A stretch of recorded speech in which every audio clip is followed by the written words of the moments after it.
اللہ کو سخی سے بہت پیار ہے، عبادات میں ڈھیلا بھی ہونا تو اللہ اس سے پیار کرتا ہے، اور بخیل سے اللہ کی کوئی دوستی نہیں، چاہے ایک ڈنگ تک لو کہ ساری رات اللہ ہو کرے۔ سخی اللہ کے قریب ہے، لوگوں کے قریب ہے، جنت کے قریب ہے، جہنم سے دور ہے۔ رمضان ماہ سخاوت، آپ کی زکوٰۃ بدلے زندگیاں۔ ہم نے کہا السخی قریب من اللہ، قریب من الناس، قریب من الی الجنہ، بعید من النار۔ سخی اللہ کے قریب ہے، لوگوں کے قریب ہے، جنت کے قریب ہے، جہنم سے دور ہے۔ والبخیل بعید عن اللہ، قریب الی النار، بعید عن الناس۔ جو بخیل آدمی ہے وہ اللہ سے بھی دور ہے، لوگوں سے بھی دور ہے، جنت سے بھی دور ہے، جہنم کے قریب ہے۔ تب ایک چھوٹی سی آیت میں پیش کرتا ہوں۔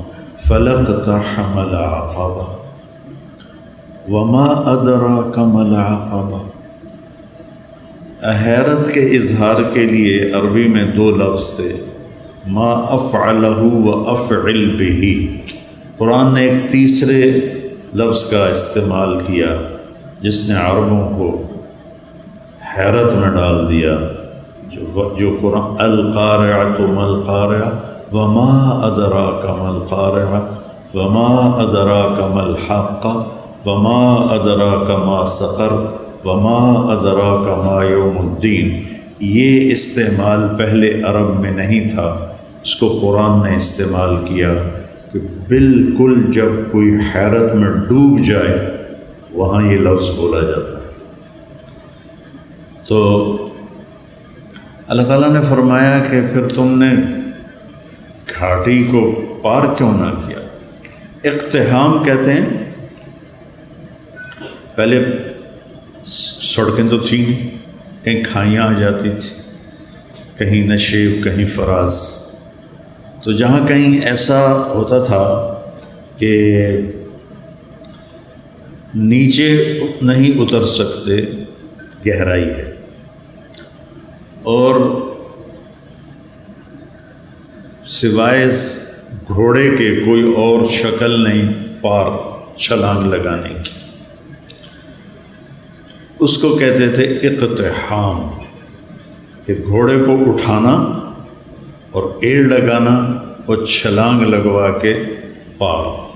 یہ ایک جان کا قرا ہوتا تھا کہ ذرا گھوڑے کا پاؤں پھسلا تو اندر پتہ نہیں زندگی پھر بچتی ہے یا نہیں بچتی، اور اس طرح گھوڑے کو اٹھانا وہ اس کو بہت زیادہ پریکٹس کروائی جاتی۔ یہ یوسف اور اس کا چھوٹا بھائی، یہ دونوں گھوڑ سواری سیکھ رہے تھے، تو چھوٹا تو جلدی ماہر ہو گیا، یہ بھی کچھ دوڑانے لگا۔ تو ایک دفعہ یہ گھوڑے پہ آ رہا تھا، میں گھر سے نکلا، میں نے پوچھا ہاں جی بن گئے ہو مولانا صاحب گھوڑ سوار کا؟ جی۔ میں کہا کھالا ٹاپ کے دکھاؤ۔ وہ کھیت سامنے کھیت تھا کھلا، اس میں فصل نہیں تھی۔ میں نے کہا وہ ایکڑ کے آخر میں جاؤ، وہاں سے گھوڑے کو دوڑاؤ، اور یہ جو کھالا ہے نا کوئی 2.5 فٹ کا 3 فٹ کا، اس سے گھوڑے کو پار ادھر لے آؤ تو میں سمجھوں گا تم گھوڑ سوار بن گئے ہو۔ میں نے کہا ٹھیک ہے۔ تو یہ اپنے گھوڑے کو لے گیا اور وہاں سے اس کو اٹھایا، اس کو اچھی دوڑائی، اور جب اس کے قریب آیا تو اس کو اٹھانا تھا۔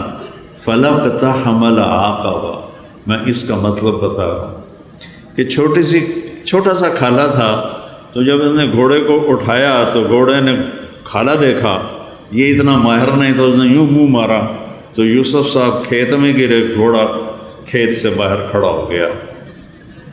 شکر ہے وہ کھیت میں گرا ہے، اس کی ہڈی کوئی نہیں ٹوٹی۔ تو اقتحام کہتے ہیں مشکل کھائی کو پار کرنا۔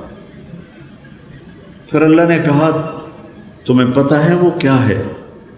دیکھیں، نماز، روزہ، حج، زکوٰۃ، اور سب سے مشکل جہاد، پھر ہر وقت کی محنت تبلیغ، پھر تہجد، پھر عمرے، پھر ذکر، پھر تلاوت، پھر نوافل، کتنے بے شمار کام ہیں، کسی کو اللہ نے نہیں کہا کھائی کیوں نہ پار کی، صرف ایک کام کو اللہ نے کہا جس کو میں ابھی بتاتا ہوں، تو انہیں پھر کھائی کیوں نہ پار کی۔ اس میں کیا مطلب ہے کہ کوئی کر سکے گا، ہر ایک نہیں کر سکے گا۔ 10,000 کا لشکر تھا قریش کا، جب وہ آئے مدینہ حملہ کرنے تو آگے خندق کھودی ہوئی تھی، تو صرف ایک آدمی نے چھلانگ لگا کے اس کھائی کو پار کیا، عمر بن عبد ود، باقی کسی کی ہمت نہیں ہوئی، حالانکہ اتنے سارے شاہ سوار تھے، صرف ایک نے گھوڑے کو اٹھایا اور جا کر دوسری طرف جا کر اس نے چھلانگ لگائی۔ تو اللہ تعالیٰ نے فرمایا تمہیں کچھ خبر ہے کہ یہ کھائی پار کرنا میں کیا مطلب لے رہا ہوں؟ کہ نہیں یا اللہ، کا فک کو رکھا ہوا، سبحان، جن کی گردنیں پھنسی ہوئی ہیں مصیبت میں، تکلیف میں، بیماری میں، قرضے میں، مصائب میں۔ کوئی مصائب کی ایک قسم ہو تو بتاؤں، یہاں تو ایک سلسلہ ہے دکھوں کا۔ یہ سکھ تو اللہ نے سارے جنت میں رکھے ہیں، تو لوگوں کی گردنیں چھڑانا،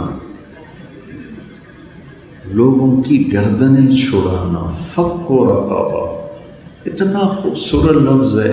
پہلے جو تھے نا غلاموں کے، ہم گئے تھے وہ تنزانیہ کے زنجبار ہماری جماعت گئی، نئی بٹ صاحب بھی ساتھ تھے، تو وہاں جہاں غلاموں کو وہ پکڑ کے لاتے تھے اور وہاں ان کو اندر قید کرتے تھے، پھر بحری جہاز آتے تھے تو ان کو بیچ کے آگے روانہ کرتے تھے۔ زنجبار سے کتنے کالے امریکہ پہنچے اور یورپ پہنچے، تو ان کی گردن میں توق ہوتا تھا کہ یہ بھاگ نہ جائیں، تو توق وزنی ہوتا تھا، وہ بڑے کرب اور تکلیف میں ہوتا تھا غلام۔ تو اللہ نے وہ تعبیر لی، فک و رقابہ، کہ جس کے گردن میں لوہے کے توق پڑے ہوں اس کے توق کھول کے آزاد کر دے۔ ہر مصیبت زدہ کی گردن میں توق ہوتا ہے۔ او اطعام فی یوم ذی مسغبہ،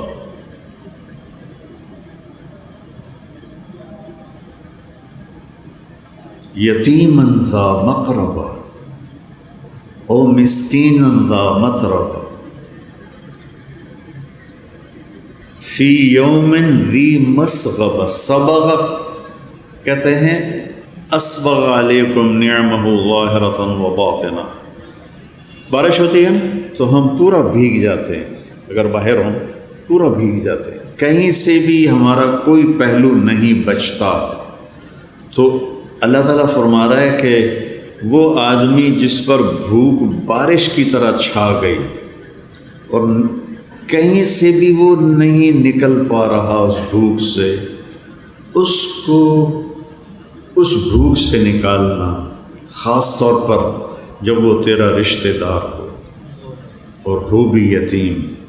رشتہ داروں میں کوئی مالدار ہو جائے تو غریب حسد کرتے ہیں اور مالدار تکبر کرتا ہے، وہ ان کے ضائع ہونے کی تمنا کرتے ہیں، وہ ان پر اپنے مال کا روب جتلاتا ہے۔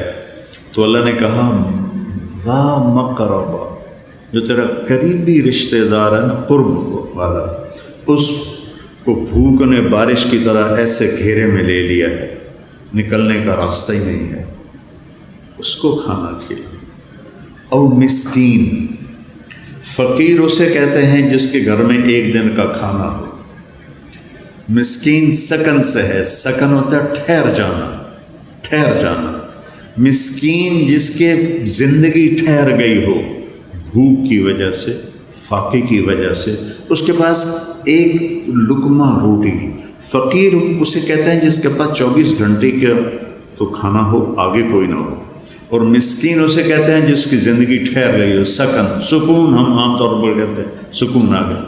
اس مسکین کو کھانا کھلانا، یہ ہے گھاٹی کو پار کرنا۔ اب اس ویلفیئر کے کام میں غیر مسلم بھی شریک ہیں، مسلم بھی شریک ہیں، تو پھر اللہ نے آگے اس پچھلے کام کی قبولیت کی شرط لگائی، ثم صرف اتنے سے پاس نہیں کروں گا، ثم پھر اس کے بعد تم کان من الذین آمنوا، تم ایمان والے بھی ہو، ایمان والے بھی ہو، ایک شرط۔ دوسری وتواصوا بالصبر وتواصوا بالمرحمہ، اور لوگوں کو صبر اور رحم کی دعوت بھی دینے والے ہو۔ پتہ چلا تبلیغ کا کام تو اللہ ہمارے ذمہ لگا رہا ہے کہ لوگوں کو خیر کی بات کرو، لوگوں کو صبر کی بات کرو، لوگوں کو معاف کرنے کی بات کرو۔ اولئک اصحاب المیمنہ، یہ وہ لوگ ہیں جو قیامت کے دن کامیاب ہوں۔ تو میرے عزیزو، یہ زندگی بھر کا سودا ہے، جتنا ہم اللہ کو دیں گے۔ حضرت ابوبکر صدیق کے زمانے میں قحط آ گیا تو لوگ بڑے پریشان ہوئے۔ حضرت ابوبکر صدیق خلیفہ تھے کہ جی کیا کریں کیا کریں، کھانے کو کچھ نہیں۔ کہنے کہ انشاءاللہ اللہ کی مدد آنے والی ہے، آنے والی ہے۔ تو چند دن گزرے تو حضرت عثمان رضی اللہ عنہ کا قافلہ ملک شام سے 1000 اونٹوں کا، یوں سمجھیے 1000 ٹرالے اس زمانے کا قافلہ۔ تو جتنے وہ تاجر تھے بڑے جو تھوک والے، وہ ان کے پاس گئے کہ جی سودا کریں۔ کہنے کہ کیا دو گے؟ کہنے کہ 10 روپے کی چیز 12 میں لے لیں۔ کہ نہیں مجھے منظور نہیں۔ اچھا 10 روپے کی چیز ہم 14 میں لے لیں۔ کہ نہیں مجھے نہیں منظور۔ کہ اچھا ہم 10 روپے کی چیز 15 میں لے لیں گے، اس سے آگے ہماری ہمت نہیں۔ تو حضرت عثمان نے فرمایا کہ مجھے قیمت زیادہ لگ چکی ہے، لہذا میں تمہیں نہیں بیچوں گا۔ وہ کہنے کہ سارے جو ہیں تھوک کے تاجر وہ تو تیرے سامنے بیٹھے ہیں، تو اب کون ہے جو آپ کو زیادہ پیسے لگا گیا ہے؟ تو کہا تم سے پہلے میرا اللہ مجھ سے بات کر رہا ہے کہ من جاء بالحسنۃ فلہ عشر امثالھا، کہ تو عثمان تیرے 1 روپے کی چیز میں 10 روپے میں خریدوں گا۔ تو لہٰذا میں اللہ کو بیچ رہا ہوں۔ مدینے میں قحط ہے، میرے 1000 اونٹوں سمیت سارے مدینے والوں پہ صدقہ۔ تو اس رات حضرت عبداللہ بن عباس نے خواب دیکھا کہ اللہ کے نبی سفید گھوڑے پر ہیں، سبز پوشاک ہے اور سونے کی لگام ہے گھوڑے کی۔